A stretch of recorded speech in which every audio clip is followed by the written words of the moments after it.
¿Cuántas personas crees que viven dentro de ti? No hablamos de tener dos caras, ni de comportarse distinto con nuestros amigos o en el trabajo. Hablamos de algo mucho más profundo. ¿Y si toda esa idea de tener una única personalidad fuera una mentira? Bienvenidos a Dos Noobs en la Vida, el lugar donde utilizamos los libros para entender un poco mejor el mundo y muchas veces para entendernos a nosotros mismos. Hoy hablamos de una de las novelas más importantes del siglo pasado, una de las obras que lleva casi 100 años desconcertando a los lectores, que algunos consideran una obra maestra, pero a otras personas les resulta muy pesado y lo dejan a la mitad. No consiguen realmente comprenderla. Hoy hablamos de Lobo Estepario de Hermann Hesse y probablemente sea uno de los libros más personales, filosóficos y psicológicos que hemos traído al canal, o tal vez no. Mucho de lo que traemos es eso, filosofía, análisis, pero aquí la pregunta va a ser, ¿por qué sigue siendo tan famoso? ¿Por qué sigue siendo tan influyente este libro? Lo curioso, lo realmente curioso es que este libro nunca ha dejado de leerse, ni en el momento de su emisión ni en la época actual. Generación tras generación vuelve a aparecer este libro, ¿no? Y casi siempre ocurre lo mismo con las personas. A las personas les aparece este libro y les aparece en un momento de la vida donde más lo necesitaban, donde más se sentían identificados con él. Y se entiende mejor porque no es un libro aislado del autor, no es un libro de autor, sino es un libro de las personas, de sentimientos, sensaciones que todos tenemos, de esta sensación de vacío, de aislamiento, de búsqueda de sentido que todos en algún punto de nuestras vidas pasamos, y sobre todo más en la adolescencia y en ciertos periodos de la historia, que fue lo que realmente hizo explotar este libro en su momento. Claro, y como siempre, para comenzar un poco y entrar en el libro en sí, vamos a hablar un poco de los datos sobre el libro, sobre el autor y demás, ¿no? Datos curiosos acerca del libro. Hay un dato bastante curioso, que aunque se considera una de las grandes obras maestras de Hermann Hesse, cuando se publicó el libro, en 1927 recibió muchas críticas, porque muchos lectores consideraban que esta obra era muy extraña. Es más, cuando la desglosemos habrá partes muy difíciles de explicar. Y también demasiado pesimista, ¿no? E incluso demasiado para esa época. Si fíjense hasta qué punto, hasta esa época de 1927, que era época de guerras, ¿verdad? Ujú. Como estaba en medio de la Primera y la Segunda Guerra Mundial, causó un impacto algo desconcertante, pero cuando realmente la rompió, llegó a su pico, fue en la época hippie de los 60, 70 y se volvió prácticamente un libro de culto, intentando explorar esta parte alucinógena slash libertaria, liberal de todas las personas que todos poseemos. Y fue eso, leído por miles de jóvenes, adolescentes que buscaban justamente sentirse parte de, en esa confusión de la búsqueda del sentido de cada persona. Sobre todo como decía, la cultura hippie, como decía también, o bueno, no lo dije, pero las culturas más anarquistas que están en contra de cierto tipo de autoridad. Incluso grupos de rock, artistas de la época se sentían bastante alineados a las ideas o los principios que manejaba Hermann Hesse en este libro en particular y después explorando más en sus otros libros. Pero este es el que realmente es, creo yo, el libro insignia del autor. Sí, exactamente, porque muchas veces se relaciona este libro, esta novela, con las drogas o la contracultura. Y creemos que esta novela no solo se queda corta en eso, sino que va mucho más allá en el profundo análisis de estas personas, ¿no? Porque luego este pario habla de mucho más universal que solamente enfocado para ese tipo de personas, ¿no? Habla sobre la dificultad de vivir con uno mismo, ¿verdad? Que eso es algo que todo el mundo ha sentido alguna vez. Puedes pasar si quieres al autor ya. Vamos Pasamos a al hablar. autor. Ujú. Hablaremos un poquito del contexto de Hermann Hesse.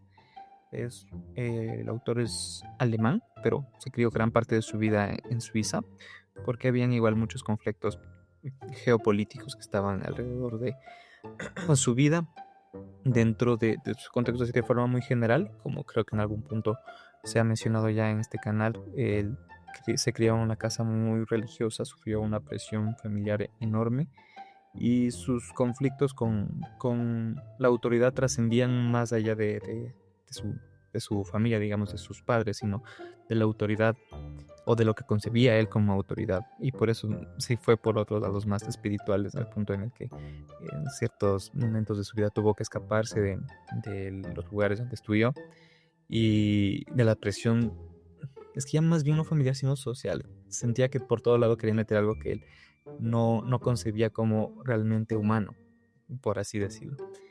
Y fue por eso que nunca sintió que encajaba. Pero y precisamente por eso muchos nos sentimos como él, bueno, en un punto de nuestra vida nos sentimos como él. Sí, sí, y seguramente lo veremos a lo largo de la historia cuando entremos en profundidad. Y además, en la Primera Guerra Mundial defendió él más una postura pacifista, ¿no? Algo que le costó muchas críticas y esas críticas le generaron un gran aislamiento, no querer enfrentarse a tanto a la sociedad, ¿verdad? Se le sumaron además varios problemas personales, también crisis emocionales y además tenía un discípulo que se llamaba Carl Gustav Jung que tenía un proceso difícil también con este discípulo, ¿verdad? Y claro, todo esto al momento de escribir, a ser un escritor tan prestigioso en esa época y en la actualidad, imagínense cómo ha derivado sus obras, le lleva un profundo, a lo mejor una profunda pesadez mental, que era lo que se vio reflejado. Ahí te corrijo, porque él no era discípulo de Carl Jung, él era seguidor de Carl Jung y él hace ritmo al psicoanálisis y el que le da la terapia es un seguidor de Carl Jung. Él le da la terapia psicoanalítica a Hermann Hesse y desde ahí también comienza como a meterse en todo este mundo más metacognitivo. Por eso lo que leemos mucho en el libro es, no es solo una novela, sino más bien un análisis metacognitivo para intentar entender su identidad. Entonces es un enmarañamiento bastante interesante porque además no es aburrido, es lo que sí resulta ser en muchos momentos es pesado. Sí, y antes de empezar la historia, bueno, muchas gracias por la corrección, porque al fin y al cabo esta es información que no tampoco hay en profundidad que sacamos de algún lado. Pero antes de empezar la historia, sí que hay algo importante de explicar, ¿no? Y que toca entender que esta no es una novela convencional, ¿verdad? No es una típica historia. Y claro, tenemos que darnos cuenta que esta no es una historia muy realista o que se pueda asemejar con un paralelismo a la realidad. Así que vamos a explicar un poco qué está ocurriendo, porque veremos en esta historia muchas cosas como sueños, simbolismos, alucinaciones, cosas fuera de lo común, ¿verdad? Ujú. Yo creo que tienes que ser bastante performático cuando estás leyendo este tipo de literatura y a la vez también analítico para encontrar tus propias respuestas. Y respuestas que de alguna manera tú las vas consiguiendo en el transcurso del tiempo y si hay relecturas en medio de... No, tú vas creciendo y también el libro de alguna manera crece contigo. Vamos a encontrar, como dices, simbolismos, estados mentales, alucinaciones y ciertos conceptos que tal vez no pertenecen a la época o que se han transformado, que ahora vemos de otra manera, pero que también podríamos decir que estaba un poquito adelantado a su época. Para los 20, por eso todo el mundo lo veía como raro. Pero ya para los 60, 70 era el auge. Ahora, vuelta lo veríamos como estaba un poco incluso atrasado. Pero bueno, eso lo vamos a ir hablando poco a poco. Y sí, también esta confusión que puede haber en los conceptos mientras tú los vas leyendo, te puede generar cierta confusión. A nosotros también nos confundió, pero tiene una trama, digamos, clara hasta cierto punto, pero después se desvía un poco y tal vez salgas un poco frustrado intentando entender el 100% del libro, que seguramente no. Vas a necesitar bastante contexto para entender 100% lo que intenta transmitirte este gran autor. Sí, sí, es más, cuando terminé de leer este libro yo te comentaba, como que hay cosas como que está pasando aquí, ¿no? O sea, ¿no? Un poco raro, ¿no? Porque lo que hace este libro juega constantemente con la realidad, ¿no? Nunca sabemos dónde está la realidad y dónde comienza como que un mundo interior o un subconsciente del protagonista, que ahora hablaremos de él, ¿no? Porque hay sueños, hay símbolos, hay metáforas o hay partes de la historia que se pueden interpretar de diversas formas, ¿verdad? Y creemos que intentar tratar de buscar una explicación literal a todo esto puede ser a lo mejor un poco perderle el sentido a lo que es el libro, ¿verdad? Lo parte importante de la obra. Totalmente cierto. De hecho, el libro ya nos va avisando eso desde el principio, que no es una historia convencional, que no solo la historia de Harry Heller, aunque termina siendo sí la historia de Harry Heller, pero es más que solo Harry Heller. Incluso desde el nombre del autor se ve ya el gran peso autobiográfico que hay en la historia, ¿no? Harry Heller, H.H. Hermann Hesse. También encontramos que el prólogo está escrito por un sobrino, por el sobrino de la dueña que está alquilando el piso, el cuarto a Harry Heller. Y poco después encontramos el tratado de lo que se va a tratar. Bueno, de lo que se trata es más bien un tratado filosófico que quisiera pensar yo, el tratado de Lobo Estepario, donde el mismo Harry Heller se encuentra este tratado, este pequeño como folleto, y ve que se está hablando de su vida. La novela nos presenta distintas voces al inicio, el sobrino de la señora que le arrienda el departamento, después la voz de Harry Heller, y después una voz anónima, y después otra vez la voz de Harry Heller, porque en el tratado nunca te dicen quién escribió es anónimo, nunca te dicen quién está escribiendo bueno, se sabe que está escribiendo para Harry, pero no sabe quién escribió ese tratado. Y eso nos está diciendo todo el tiempo algo, que no hay un único Harry Heller o no hay una única versión de Harry Heller. Y más después, a continuación, nos van explorando eso más a la humanidad, a las personas. No hay una única versión de Joffrey, de Brandon, no hay única, solo es las diferentes perspectivas, los diferentes momentos, y bueno, pues eso lo vamos a hablar después. Sí, eso mismo te iba a decir, ya entraremos a detalle en todo eso. Y además, comentando esto, es en principio la primera lección de este libro, ¿verdad? Porque lo que nos trata de decir es que no nos definimos solamente con una etiqueta, soy de una determinada manera, ¿verdad? O esta es mi personalidad, sino que para Hermann Hesse los humanos somos seres mucho más complejos, ¿no? Somos múltiples personalidades y que muchas veces ni se conocen entre ellas una personalidad con la otra, delante de unas personas de alguien y delante de otras personas, ¿verdad? Yo quisiera como proponer que se escuche este podcast o que se lea el libro con una mentalidad súper abierta a lo que puedas, a lo que ya hayas concebido la información de lo que sea que tengas, de filosófica, teológica, lo que sea, como muy abierto a lo que te esté diciendo el libro. Eso es realmente lo fructífero, porque si coges el libro o escuchas el podcast desde la mente de yo ya sé quién soy, yo ya sé que puedo tener muchos momentos, yo ya sé mis emociones, sensaciones, personalidad, te estás cerrando a una posibilidad de conocerte aún más. Y es precisamente para eso, o para mí siento que es lo que ha tenido la función principal este libro en mi vida. Podemos comenzar con un breve resumen de la historia, ¿ya?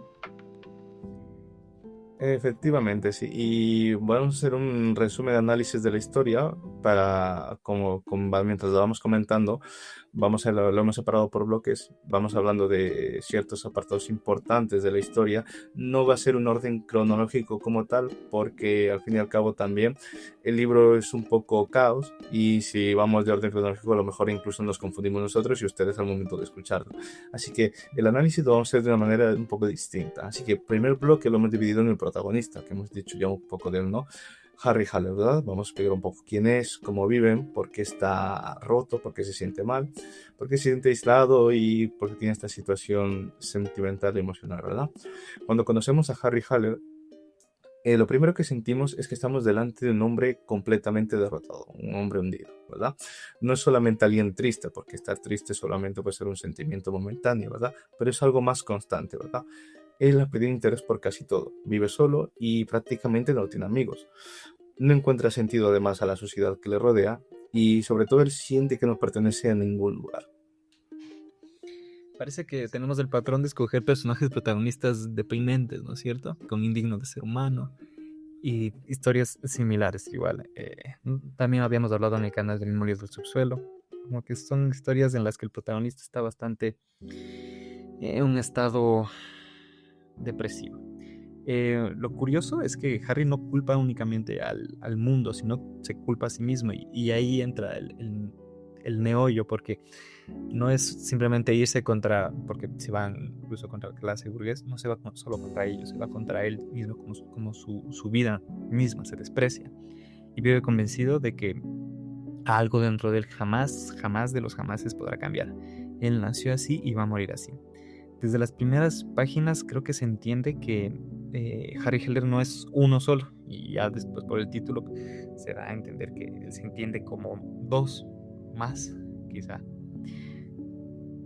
Sí, y Harry Haller podemos interpretarlo como una persona de unos 50 años aproximadamente, una persona culta que le gusta la filosofía y que le gusta mucho la música clásica, admira a Goethe y Mozart y desprecia profundamente sobre todo lo que era la vida burguesa de ese entonces. ¿Querías decirme algo? Y no, no, sonó, pero sí, sí Ah. quisiera decirte algo. Bueno, ahora continúas, ¿vale? Él normalmente trata con conversaciones superficiales, eh, está en contra de todo eso, las costumbres sociales de la época, las normas, porque todo le parece vacío e insignificante. Ahora sí, continúa. Sí, justo sobre la vida burguesa, porque uno puede interpretar que la vida burguesa es solo ser un estatus social alto y ya está, sino que más bien Hermann Hesse ve como la vida burguesa un estado perpetuo de comodidad, de zona de confort, que cualquier persona que está en ese nivel social no tiene que preocuparse por los problemas que hay, no sé, de guerras o los problemas que hay de pobreza extrema, sino que simplemente quiere estar en paz, quiere hacer su caminata diaria. Y me recuerda mucho a los libros de Jane Austen, donde lo único que se preocupan los personajes es en dar paseos en las tardes y ya, no pareciera que trabajan, no pareciera que tuvieran deudas, sus únicos problemas son conseguir marido, conseguir mujer y dar sus paseos en la tarde. Esa es la idea que tengo yo de vida burguesa, pero lo que él realmente desprecia no es que el elitismo, que tenga full plata y los pobres, no, él detesta que haya gente cómoda. Él se pone en una perspectiva, yo soy del lado del lobo estepario, de una persona que está aislada, depresiva, triste, 100% racional, pero ustedes no están ni en este lado ni tampoco en el otro lado, que más o menos sería como la parte más hedonista de disfrutar la vida, tal. Se quedan en la mitad, eso es lo que desprecia. Y se me hace también gracioso que él lo admite, pero también es que es la contradicción del ser humano, ¿no? Porque él también lo anhela de alguna manera, anhela también tener esa tranquilidad, esa misma tibiedad, digamos. Hasta en la Biblia dice que de mi boca serán escupidos los tibios, pues él anhela esa actividad, pero no puede. Él es el lobo estepario, él es alguien solitario, alguien deprimente, alguien triste. Eso es lo que también al leer la palabra burguesa se me viene a la mente justamente todo ese contexto que él mismo le da. Porque igual dice que es hijo de una madre burguesa, como que sabe que no puede alejarse pero también desprecia ese proceder. Sí, exactamente eso, la verdad. Y claro, es que es exactamente lo que tú dices, pero entrando ya a un análisis un poco de este personaje, ¿no? Nos podemos plantear una pregunta que se nos viene un poco a la actualidad, ¿no? Porque lo que le ocurre a Harry es que no está encajando en un sitio, ¿verdad? No encaja en ese mundo burgués. Así que, ¿qué ocurriría con una persona que no encaja en el sitio donde está actualmente, ¿verdad? Porque Harry no es un rebelde feliz, él está en contra de la burguesía, pero él no está feliz estando en contra, ¿verdad? Sino que solamente se siente diferente y al sentirse diferente sufre por estar en ese estado. Es que aquí ya entra una pregunta más de existencialista, ¿no? Y para, para Kierkegaard, desde el primer existencialista, diría que la vida es absurda y que simplemente tienes que intentar darle un sentido. Lo diría con palabras mucho más religiosas, ¿no? Como que Dios es ese sentido. Pero se entiende desde el existencialismo que para todos, no solo para él, es absurdo. Entonces la pregunta de qué ocurre cuando una persona siente que no encaja en ningún sitio, o bien puedes aceptar ese absurdo, esa falta de sentido de la vida, o puedes darle sentido tú, o sea, aceptarlo y vivir como está viviendo más o menos de lobo estepario, porque al final no hace daño a nadie, solo está destruyendo él, que también es un poco cuestionable, pero si acepta cómo es él y si acepta que la vida no tiene sentido, puede ir encaminándose en otros objetivos, en otras cosas, y ahí va con el segundo objetivo como más directo, ¿no? Darte la oportunidad de tener nuevas metas que obtener. A veces se tiende a idealizar el personaje como si fuera un genio, pero para nada. Hermann Hesse presenta como un ser más, como una persona más, un señor de 50 años que está comenzando a conocerse. Ahí es justo donde entra justo lo que me he anotado yo, porque se me va el nombre, el del género del que es el papá, diría yo, o el máximo exponente, el Bildungsroman, que es el género del que siempre habla Hermann Hesse. que es una novela de formación, donde se ve el transcurso de la vida de un personaje, por lo general niño adolescente, hasta la adultez. Pero dentro de todo lo que estaba investigando para el video, este libro sigue dentro de este marco. Así el personaje tenga 50 años, porque tiene un proceso de evolución dentro de estos 50 años. O sea, comienza su vida recién a los 50 años, o lobo estepario, pero después en la historia va aprendiendo de otras personas y va entendiendo otras perspectivas y evoluciona, justo como una novela de formación. Sí, la verdad es que es un dato muy interesante porque al fin y al cabo es un proceso en el cual, eh, independientemente de la edad, es un proceso con el cual pasan los personajes, ¿no? Y si nos damos cuenta, aquí, por todo este contexto que nos estamos contando, Harry piensa constantemente, lo voy a decir de otra manera, en el sucio odio, para no decir la palabra, la automorición podemos hablar, a lo mejor eso sí, porque él no es que quiera morir inmediatamente, sino que se considera que siempre ha tenido esa puerta abierta, esa posibilidad, ¿verdad? Es decir, se siente como que dentro de él tiene una especie de fecha de caducidad, que él mismo seguramente se habrá impuesto a decir, sobre este día quiero que sea mi último día, ¿verdad? Sí, el tema del suicidio está como presente en todo el libro, ¿no? Pareciera que es uno de los temas centrales. Pero ves cómo eres gracioso. Yo digo, no lo mencionemos y ya lo mencionado. Ay. Lo censuramos después. Es que me pongo a pensar en el tema, porque no es algo solo de mencionar y de decirlo y ya, sino como que es el tema. Porque está descartando la validez de no toda su vida en específica, sino de la existencia que él refleja en general, porque para nadie es importante según su perspectiva y según esta depresión, que además esta sensación constante de tristeza, de melancolía, de angustia, es justamente reflejada por el autor porque estaba pasando por un contexto bastante turbio, decadente, en medio de 2 guerras, su esposa padeciendo una terrible enfermedad que se piensa que era esquizofrenia, o que antes lo veían todo como locura, esquizofrenia. Por eso también hay bastantes matices de esto en el libro acerca de la locura. Su hijo también a punto de morir igual por una enfermedad, su padre muere. Entonces todo eso afecta, ¿no? Y le afecta de esa manera a él. Y tal vez por eso, él queriendo transmitir esos deseos de automorirse, pone también esto en el personaje, añadiéndole, claro, muchos más matices y reflejado en una forma de novela, porque se va contando una historia. Claro, y es justamente donde entramos con el hilo que comentabas al principio, ¿verdad? Él, una noche mientras caminaba por la ciudad, encuentra un misterioso folleto que se titulaba El Tratado del Lobo Estepario, que es exactamente lo que decíamos al principio de la obra, ¿verdad? O sea, al principio cuando estábamos hablando de los datos e información del libro, ¿verdad? Y claro, ocurre lo extraño, que ese folleto, como decíamos, habla de él mismo, ¿verdad? No sé si vamos a tocar mucho ese punto, sino porque luego seguramente hablaremos a profundidad de él. Y si no, pasamos al siguiente análisis. Podríamos, después de hablar mucho más de él, pero es que esa es la idea. Para mí, bueno, objetivamente es la idea principal del libro, de que no hay uno solo, y tampoco es una dualidad, sino hay un montón de seres dentro de uno, toda naturaleza, todos los animales del mundo dentro de un solo ser. Bueno, pues podríamos avanzar al siguiente. Sí, que básicamente el análisis, a continuación del análisis, nos habla de eso, ¿verdad? Que es la diferencia entre el hombre y el lobo, ¿verdad? Que básicamente es de las otras premisas que plantea este libro. Y claro, el tratado nos habla de justamente esa idea.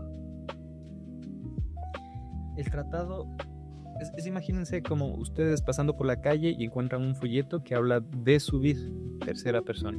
Eso es lo que le pasa a Harry. Encuentra este tratado, este tractac, y comienza a leer acerca de cómo es él, como en una especie, como decía hace un momento, de un ensayo filosófico sobre su vida, sobre su identidad. Y en él cae un digamos, resumen, podríamos decir que un resumen de lo que él ya sabía o creía que sabía, de que no es solo un hombre, sino es un lobo dentro del hombre, un lobo estepario, dividido en dos seres, dos partes en un solo hombre.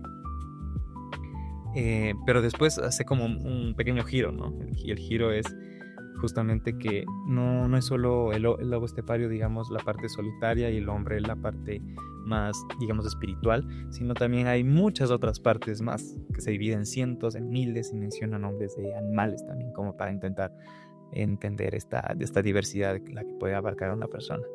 Y ahí sí tiene un pequeño quiebre esa idea en ese momento en el que pero se ve aún más el quiebre cuando estamos ya en la historia, porque ahorita está leyendo un tratado. No, claro, y además es exactamente de lo que estamos hablando, ¿no? Porque no nos habla de que somos únicamente, o tenemos una única personalidad, sino que tenemos diferentes versiones de nosotros mismos. Y claro, esto nos lleva a plantearnos una pregunta, ¿no? Aquí para ya también entrar un poco hablar un poco, aunque ya hemos hablado mucho, ya llevamos un tiempito, pero sí sería bueno comentar esto de que sí que creemos que realmente tenemos una personalidad fija, única, que ya se ha ido inculcado desde un principio. Tenemos diversas personalidades siempre combatiendo entre sí. Eso incluso puede ser una pregunta para la audiencia, que seguramente hagamos más a lo largo del podcast, pero esta podría ser también para comentarla ahora y directamente también para que nos la comente la audiencia, ¿verdad? Yo creo que la audiencia puede ir respondiendo eso de una forma un poquito más filosófica, porque si te pones técnico, pues encuentras que la personalidad está constituida por el temperamento y carácter. Pero de una forma más reflexiva podrían respondernos. Hasta este momento el libro, Harry sigue siendo el mismo. Sigue sintiéndose solo, sigue despreciando al mundo, pero algo por primera vez le hace dudar de la imagen que tiene de sí mismo, y esa duda hace que la historia realmente tome el rumbo por el que vale una novela, porque si no, se queda en lo mismo y sigue siendo lo mismo y ya está. Sí, y aquí ya pasaríamos al siguiente personaje. Hay varias cosas que podemos comentar, pero realmente no hace falta aglomerar tanto sobre el personaje, sino que ya hemos conocido el lado más oscuro de Harry, que es un hombre roto y aislado, que cree conocerse perfectamente, pero ahora en el libro vamos a ver de otra manera cómo hay otra forma de ser en él, y que esto aparece cuando no hay salida. Que este personaje es cuando aparece la introducción de este nuevo personaje que se llama Armanda, o en la traducción al otro es Hermione, ¿verdad? Hermione es la que le enseña a vivir y le enseña a entender la vida de una manera distinta.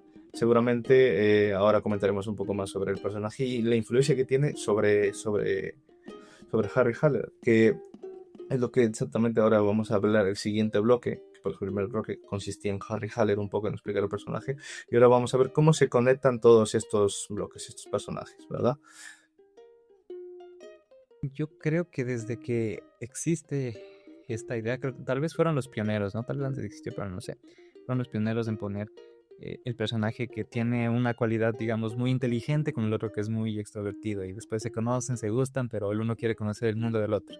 Es como que un cliché incluso en las películas románticas. Yo creo que ese cliché querería, no lo sé, tocaría investigar más a fondo, pero yo creo que aquí nace. Aquí en 1920, Armanda, una chica exótica, alegre, extrovertida, conoce a un Harry Heller en el día en el que él piensa ya suicidarse.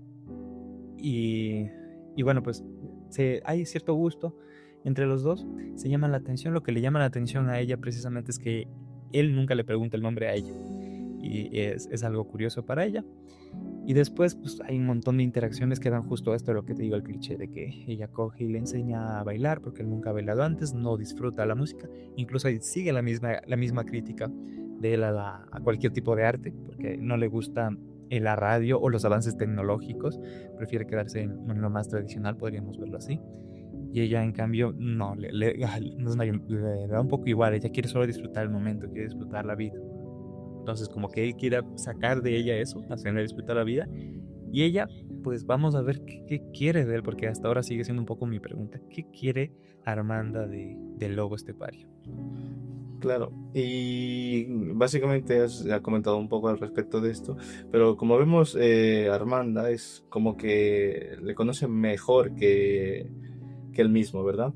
Y además le incluye una condición, que siempre debe obedecerla a ella al momento de conocerse. Y es más, el nombre de Armanda, como decías, proviene de que su amigo de la infancia se llamaba Armando, y en realidad no es que le dé el nombre en sí. Así que esta persona, Armanda, comienza a sacarle de su aislamiento, le enseña a bailar, a relacionarse con otras personas y a disfrutar de cosas que antes Harry los daba como que desprecio, ¿verdad? Así que, si quieres, comenzamos a comentar unos ya los aspectos importantes sobre Hermione. Hermione o Armanda, que es como yo lo leí originalmente, ¿es una mujer real o es una imaginación, lucubración de Harry? Podrías preguntarte eso porque su interacción es un poco idílica, mágica, no sé, muy de telenovela, muy de película de nunca va a ocurrir. Sucede más o menos así. Y por las frases o cosas que le dice ella, tú puedes pensar que no es alguien real. Tal vez una guía espiritual, porque al momento de decirle que le obedezca en todo lo que él haga, para que él se enamore de ella, porque ella sabe que él no está enamorado de ella, ni ella está enamorada de él, pero va a haber un punto en el que van a estar enamorados, y cuando él esté enamorado de ella, le pide que le mate.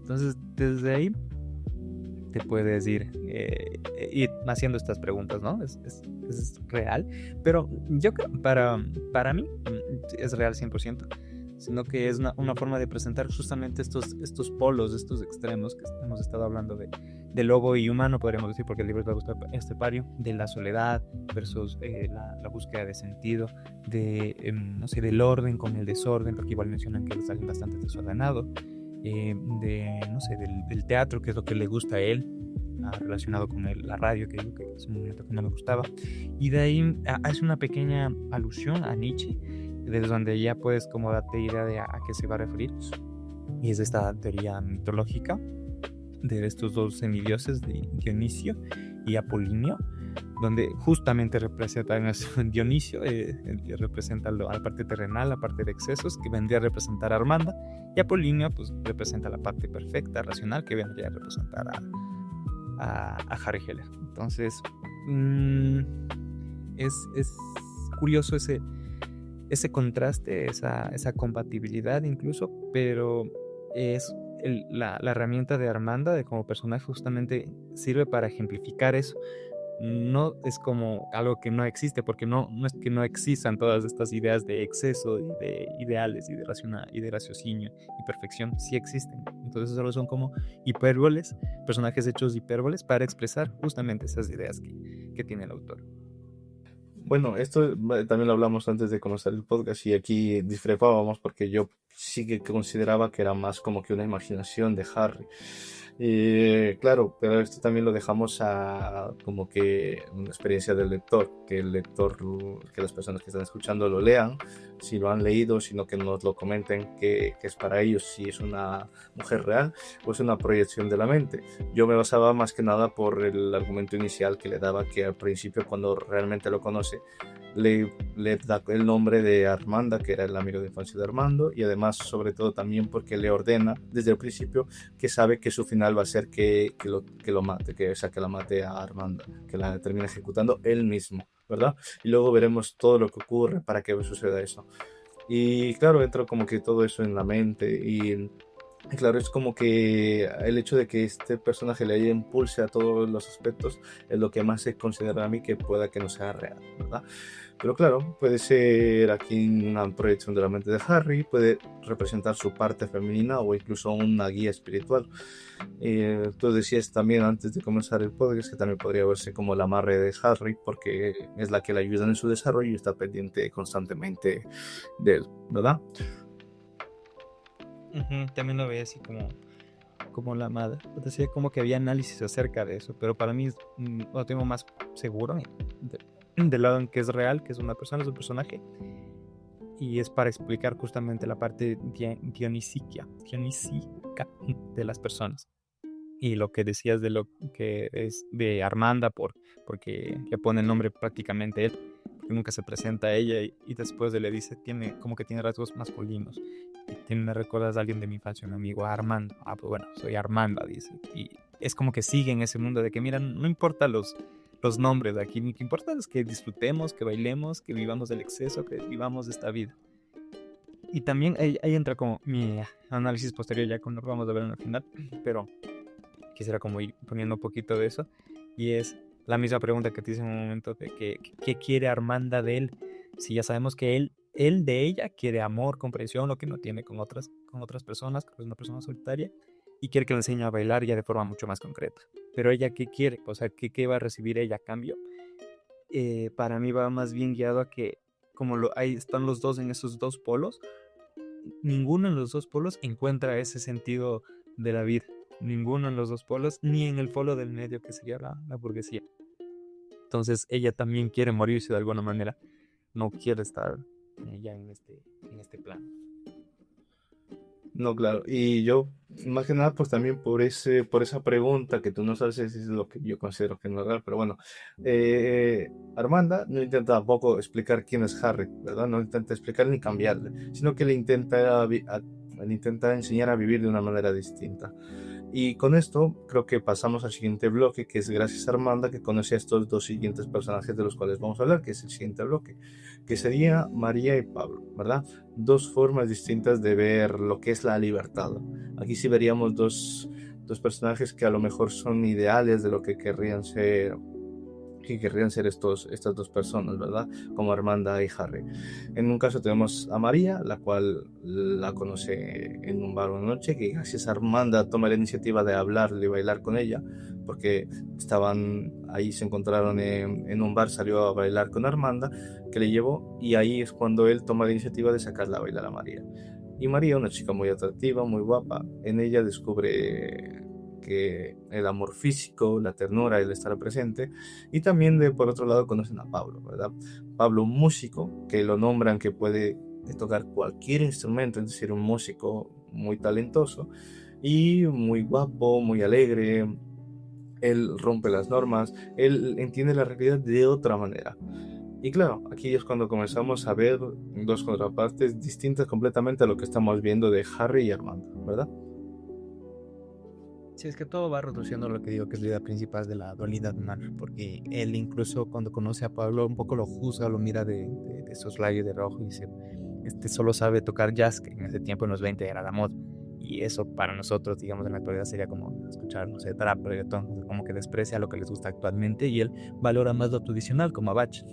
Le encanta escuchar su música y no la quiere escuchar proyectada, como decía, en una radio, todo, y llega a la idea digamos, muy tradicional, muy de seguir las normas racionales, o sea, o lógicas dentro de su punto de vista, incluso, ¿cómo decirlos?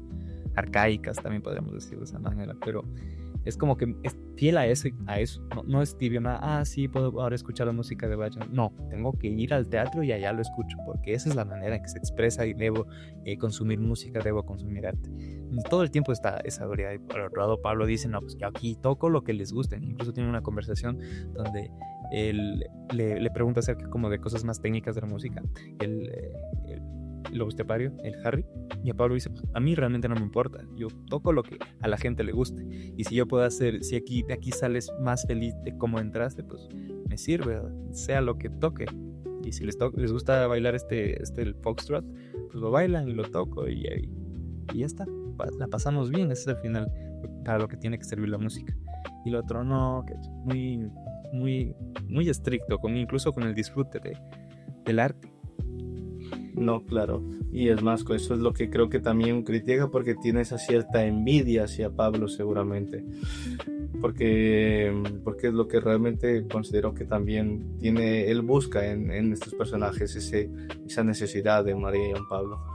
Y claro, a veces creemos que también el hecho de sufrir más a lo largo de nuestra vida nos hace ser más profundos, de tener una profundidad mayor.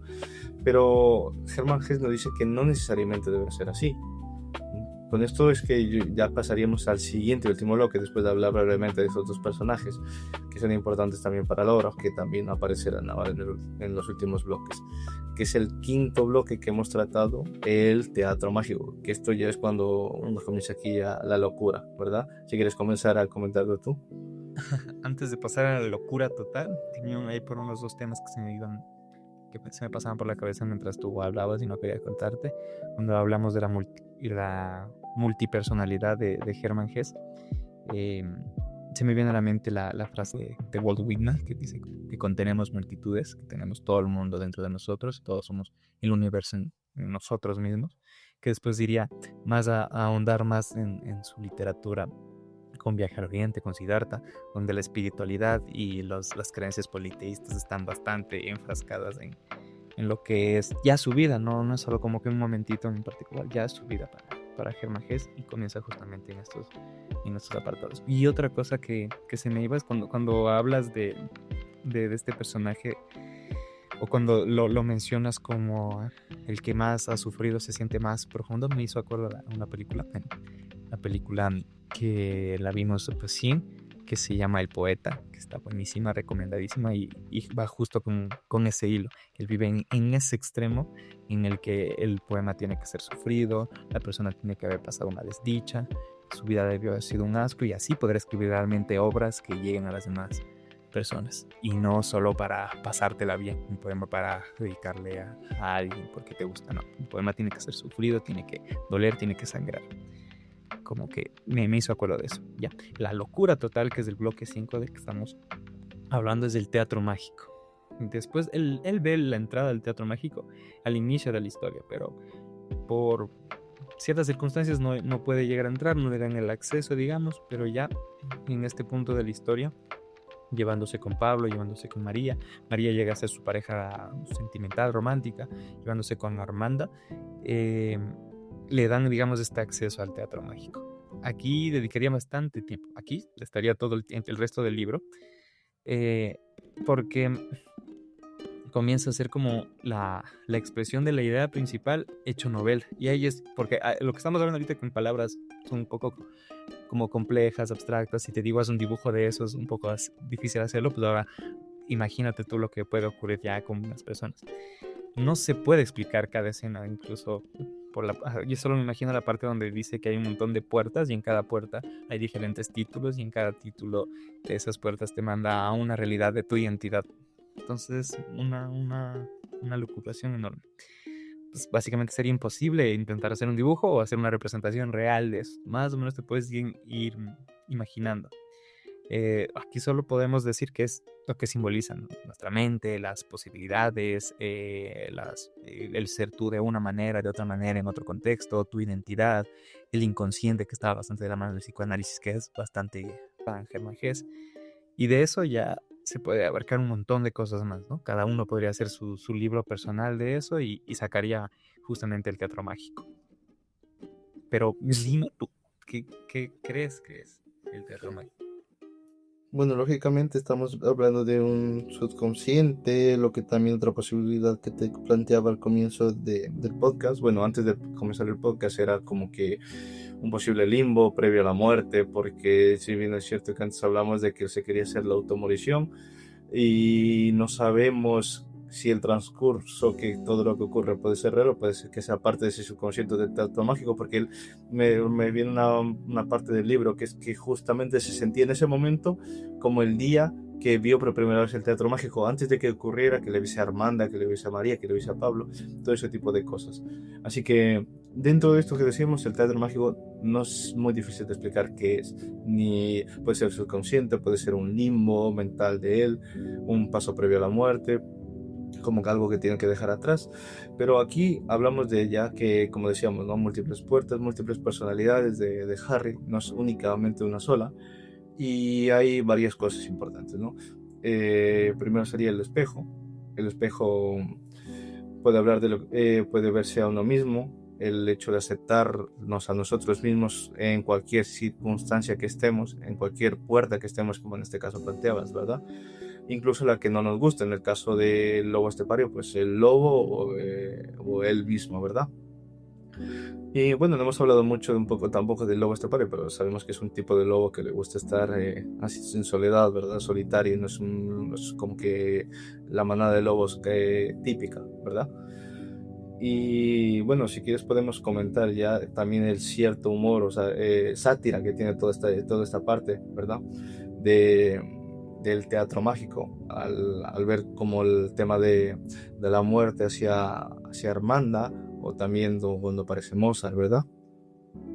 Ajá, y justo es lo que intenta transmitirte la parte dionisica, es que no puedo decirlo bien, dionisia de la vida, ¿no? Donde tú entras al teatro mágico y tienes que experimentarla, no tienes que juzgarla, criticarla, intentar darle sentido. Y es justo por lo que se ríe Mozart, porque este ser humano insignificante dentro del mundo quiere entender todo el mundo y la enorme magnitud que significa ser humano. Entonces se burla justamente de intentar entender el teatro mágico, intentar entender su identidad, intentar darle nombre a cada una de sus acciones, cada uno de sus pensamientos, que es básicamente imposible. Aquí como que el debate sería más en qué, hasta qué punto nosotros debemos tomarnos en serio la vida, porque claro, ellos están en el teatro mágico que pareciera como un lugar dentro de nuestra mente, pero que intenta mostrarte el lado del exceso, del humor absurdo, de aquí no importa si vives, mueres, si estás, no estás, que es parte también de la identidad, porque es que todo va a recaer igual a eso. Tú en ciertos puntos quieres estar más vivo que nunca, en otros deseas morirte, pero es parte de tu identidad, es parte de la naturaleza humana, es parte de lo que sentimos, nuestras sensaciones, nuestras emociones. Cuando nos sentimos muy tristes, quisiéramos que todo se acabe, que todo termine. La sensación es una sensación real y hay que abrazarla, hay que tenerla. Aquí en el teatro mágico, esa sensación de exceso, de disfrute, de placer, de hedonismo, te dice que la abraces, que la tengas, que la disfrutes, que la goces, no que sientas, no que la juzgues, no que quieras hacer algo al respecto o que quieras darle un significado. Y claro, exactamente es eso, ¿no? Con lo que nos llega a preguntar, ¿no? De todo lo que nos dice, ¿no? A lo mejor nos estamos tomando a nosotros mismos demasiado en serio con nuestras acciones que hacemos normalmente, o porque muchas veces queremos controlarlo todo, queremos ser la persona perfecta, pero no nos aceptamos realmente como estamos siendo en este momento, ¿verdad? Y claro, pasando ya al parte final, que ya lo comenté antes, pero sería de analizarlo, porque como antes hablábamos, ¿verdad? Antes para ti era una persona real Armanda. Podríamos considerar que esto es una muerte real, una muerte simbólica, o considerar dejar una parte atrás de Harry. Yo, con mi caso, sí, yo he considerado que, que no es una persona real, que es una alucinación de Harry, Armanda.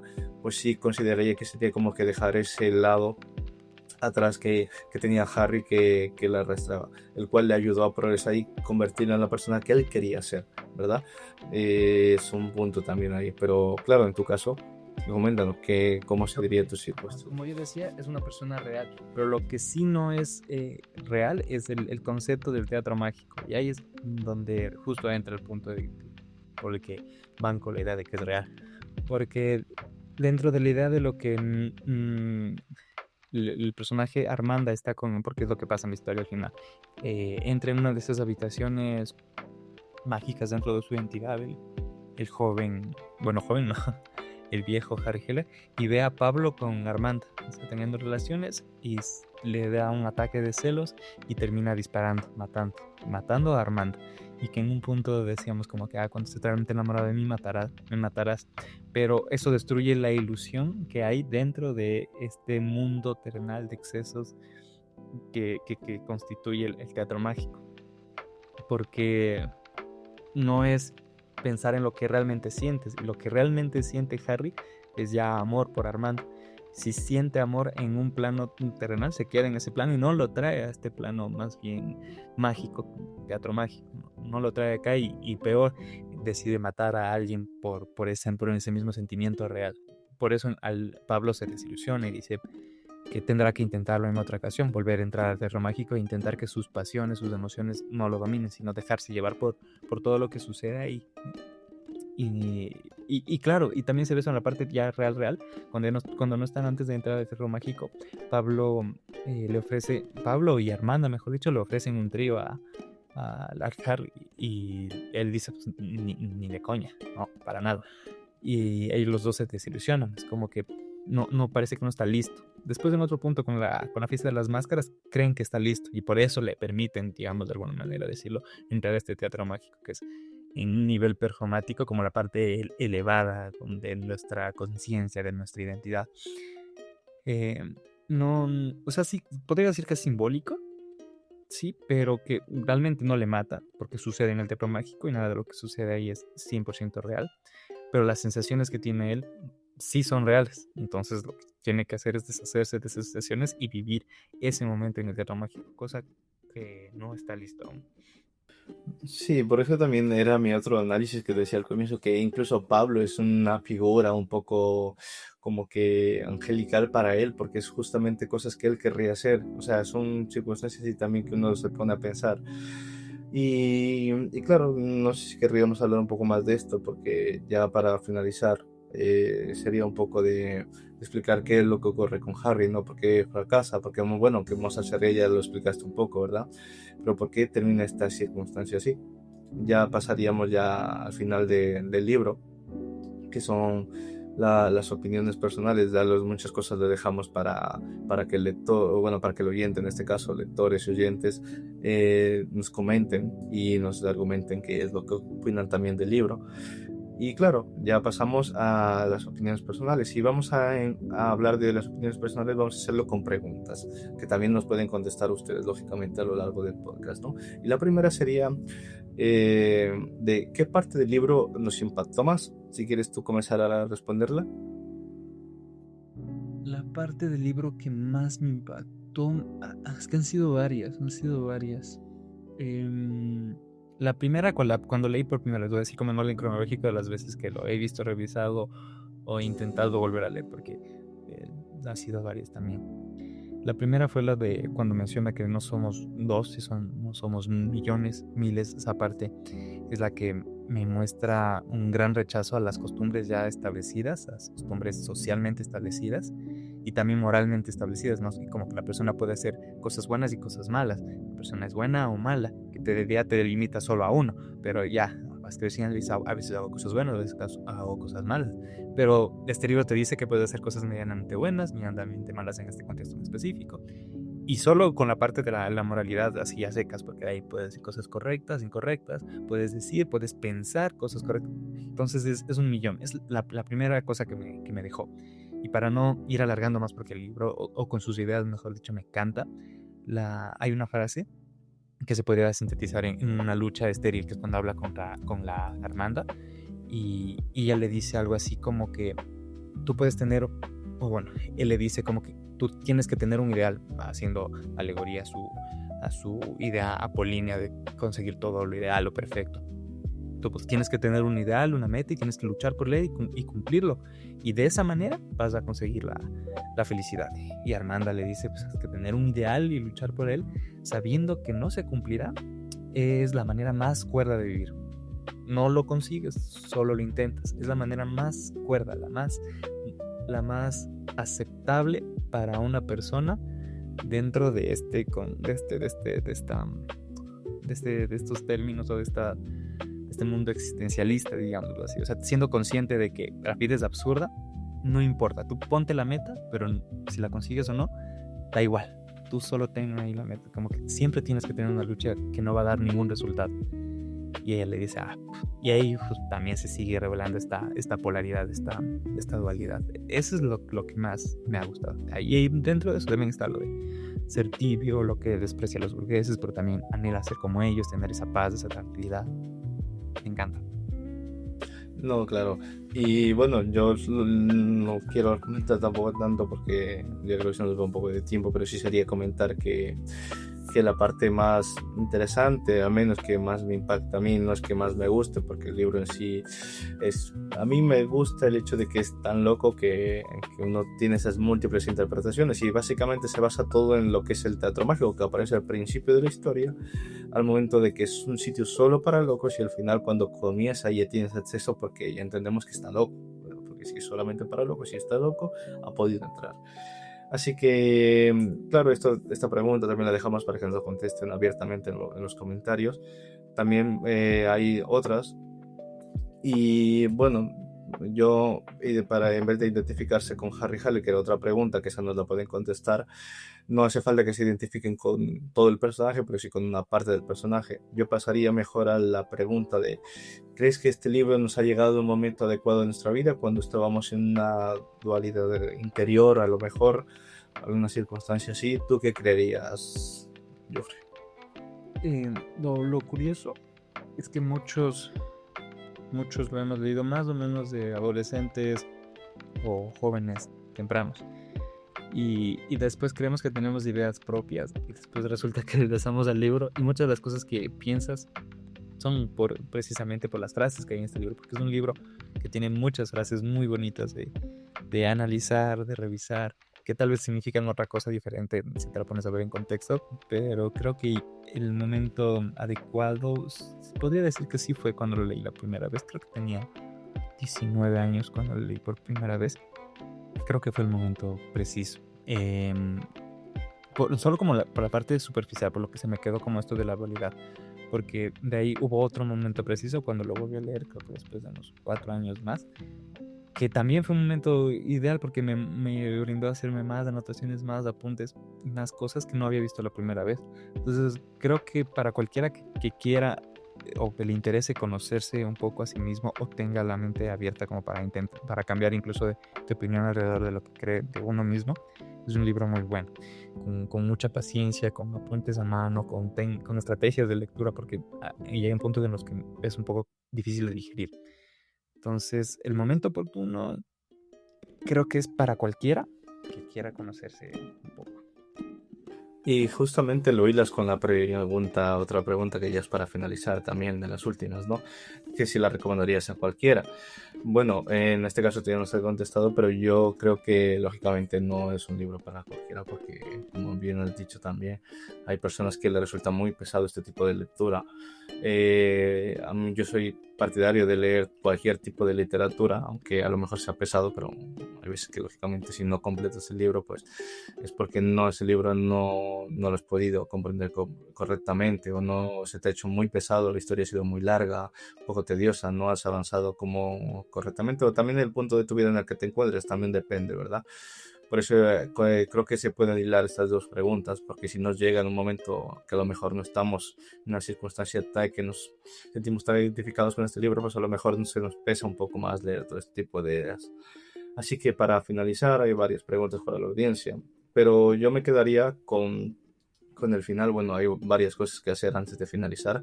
La primera sería valorar, pero creo que antes de valorar podemos responder a una pregunta muy importante que va asociada con el Harry, ¿verdad? Que Harry es un señor de 50 años aproximadamente, decimos, ¿verdad? Y es una persona que básicamente toda su vida ha tenido una mentalidad diferente, ¿verdad? Así que nosotros como personas, ¿no? ¿Cree que puede ser que pese más en nuestra forma de ser? ¿Lo que realmente es, o lo que hemos construido a lo largo de toda nuestra vida? Esa sería como que una pregunta para finalizar antes de dar nuestra valoración final.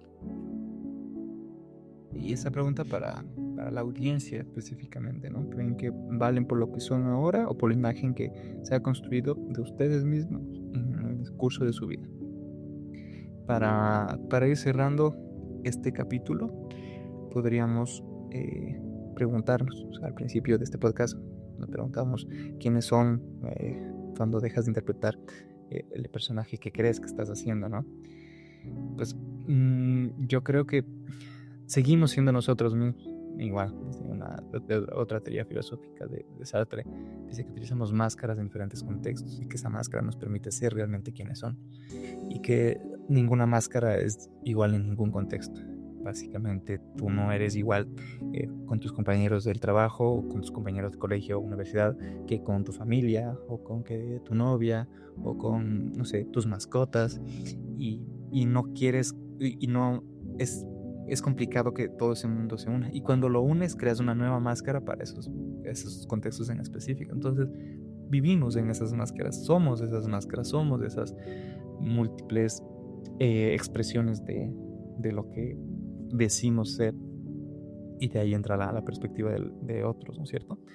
Yo por eso, por todas las reflexiones que me ha dejado este libro, porque hay gran parte de lo que pienso ahora o puedo dejar de pensar después de ayer en mañana, es parte de lo que he leído en Hermann Hesse, en El Lobo Estepario. Le doy lo que sí, como que quitos la parte pesada del teatro mágico, partes donde sí necesitas mucho más contexto, y para una novela no es como que estoy leyendo la novela y me pongo a ver sobre la Segunda Guerra Mundial o sobre qué es lo que ve la burguesía de Germán Hesse, qué opina o sus problemas personales. Por esa parte es que se ralentiza. Yo le daría 4 puntos y medio. Y sí, yo cuando le leí tampoco me pareció un libro tan profundo, o sea, tan nervioso por eso, por el tema de que fue un poco pesado al momento de leerlo en varias partes. Pero haciendo el video, haciendo la reflexión, haciendo todo y viendo la importancia que tiene este libro, seguramente al momento de nosotros hablar de Hermann Hesse y todo lo que representa él, yo creo que también le daría 4 puntos y medio, la verdad.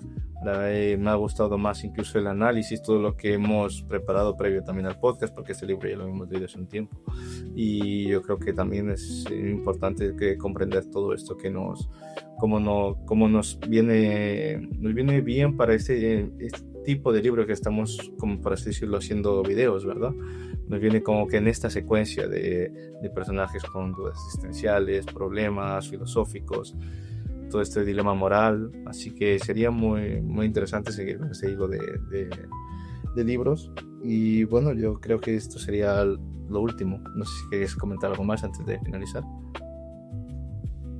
Sí, que no es como lo mismo que dijiste, como no es como tal vez otro libro donde ya tienes la narrativa, la historia, tal vez tienes la historia fresquita y comienzas a hablar sobre Iván Frío. En realidad aquí es mucho más complejo que eso, porque todo es ideas, todas son ideas. La historia, por eso no nos centramos en narrar qué pasa cronológicamente en la historia, sino la historia en sí alberga todas estas ideas, y eso es lo realmente importante del libro, y lo hace mucho más disfrutable cuando tú te pones a revisar, pero que hemos leído hace algún tiempo, como dices, volver a revisarlo, los post-its, los apuntes que tengo, crear nuevos apuntes, reflexionar sobre otras cosas, incluso te hace revalorizarlo, porque yo en su momento lo tengo aquí, cuando lo leí hace, ¿cuántos? 7 años, cuando lo leí a los 19 años, lo tengo como 3 estrellas y media, porque yo le puse esa puntuación, 3 estrellas y media, porque se me hacía muy pesado, muy pesado. Después lo revaloricé leyendo una segunda vez a 4 y ahora a 4 y media. Es como que incluso se hace mejor mientras vas creciendo, ¿no? Lo que sí se te queda en la adolescencia, juventud temprana, es las frases. Son frases bastante potentes que apuntan a ideas, para enfrascarlas de alguna manera de forma burda, a ideas hippies. Entonces te quedas con esa parte revolucionaria de que quieres ser único y diferente y que entiendes mejor el mundo, ¿no? Es lo que sucede usualmente en la adolescencia, juventud temprana. Pero ahora ya reconciliándose igual con esas ideas, lo entiendes de forma mucho más enriquecedora y de una forma más objetiva, intentando ser lo más objetivo posible con la idea del libro. Sí, creo que eso sería. Sí, exactamente lo que comentas es lo que un poco también se asocia con lo que planteé, ¿no? Que lo leí, no me pareció tanto, y ahora pues fíjate con lo que hasta qué punto incluso me ha llegado a valorarlo de mejor calidad el libro, ¿verdad? Que me ha representado mucho mejor. Así que después de acompañar a Harry Hader en este viaje, quizás no hemos hallado una respuesta definitiva a todas las preguntas que nos hemos hecho el día de hoy, pero que creíamos que ese no fue el objetivo principal que nos dijo Hermann Hesse al momento de elaborar el libro, ¿no? Tal vez el Lobo Estepario no pretende decirnos realmente quiénes somos, sino recordarnos que somos mucho más complejos de lo que podemos llegar a imaginar. Y si este libro en el día de hoy te ha llegado a cuestionar, que te hagas una pregunta, si ya lo has leído, si lo vas a leer, entonces ya ha cumplido el propósito del libro. Yo creo que esto es todo. 2 noobs en la vida. ¿Alguna cosa más para finalizar, Geoffrey? No, creo que eso sería todo. Nos estaremos viendo en próximos episodios. Vamos a ser más frecuentes ahora sí. Intentar subir o hablar de más libros, por lo menos en un mes a mes, unos 2 libros, a hablar diferentes ideas de esos libros. Y bueno, eso es todo. Hasta luego. Hasta la próxima.